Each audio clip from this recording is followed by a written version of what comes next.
বাংলাদেশ জাতীয়তাবাদী দল বিএনপি পালঙ্গ শাখা কর্তৃক আয়োজিত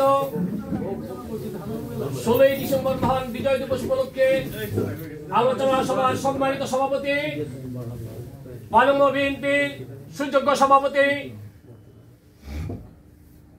আমার প্রিয়জন জনাব বিটন মল্লিক সাহেব সভাপতি আছেন। আজকের সভা সঞ্চালক পালঙ্গ বিএনপির 4 বারের বিপ্লবী সাধারণ সম্পাদক জনাব আকবর হোসেন মাসুদ আকন সবাই উপস্থিত আছেন। ইতালি বিএনপির সংস্কৃতি বিষয় সম্পাদক, সকলের প্রিয়জন, অত্যন্ত শিক্ষানুরাগী জনাব তনভীর খান সাহেব মঞ্চে উপস্থিত আছেন। পালঙ্গ বিএনপির প্রধান উপদেষ্টা, সকলের প্রিয় মুখ, পালঙ্গ বিএনপির সাবেক সভাপতি জনাব বদরুল আলম শিবু ভাই আমাদের মাঝে উপস্থিত আছেন।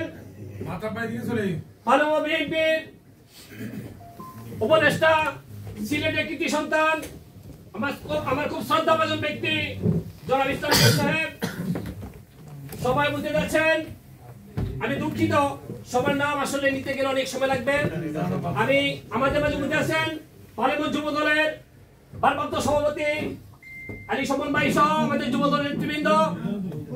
আজকের এই মহান দিবসে উপস্থিত সবাইকে জানাচ্ছি মহান বিজয় দিবসের রক্তিম শুভেচ্ছা।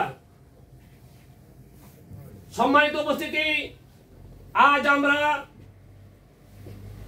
যে দিবসের উপলক্ষে আজকে আমরা উপস্থিত হয়েছি, অত্যন্ত আনন্দের দিন ছিল সেই 16 ডিসেম্বর আমাদের বাংলাদেশের মানুষের জন্য। দীর্ঘ 9 মাস যুদ্ধের পর 16 ডিসেম্বরে সোহরাওয়ার্দী উদ্যানে পাকিস্তানি পাক হানাদার বাহিনী 91,634 জন বাংলাদেশিদের কাছে আত্মসমর্পণ করেছিল। এর চেয়ে সেই 16 ডিসেম্বরের মাঝে আমরা পেয়েছিলাম বাংলাদেশ নামক একটি সুন্দর একটি দেশ। পৃথিবীর মানচিত্রে লেখা হয়েছিল বাংলাদেশের একটি ভূখণ্ড।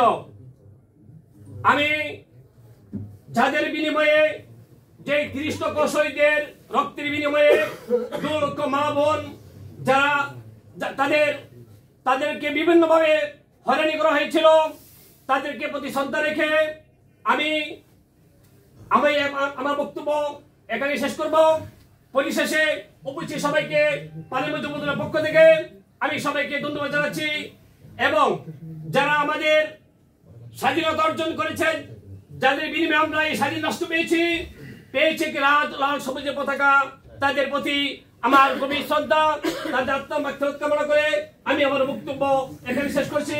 বাংলাদেশ জিন্দাবাদ, শহীদ জিয়া অমর হক, বেগম খালেদা জিন্দাবাদ, তারুণের হককার তারিক জিয়া জিন্দাবাদ, পালঙ্গ যুব দল জিন্দাবাদ। আসসালামু আলাইকুম।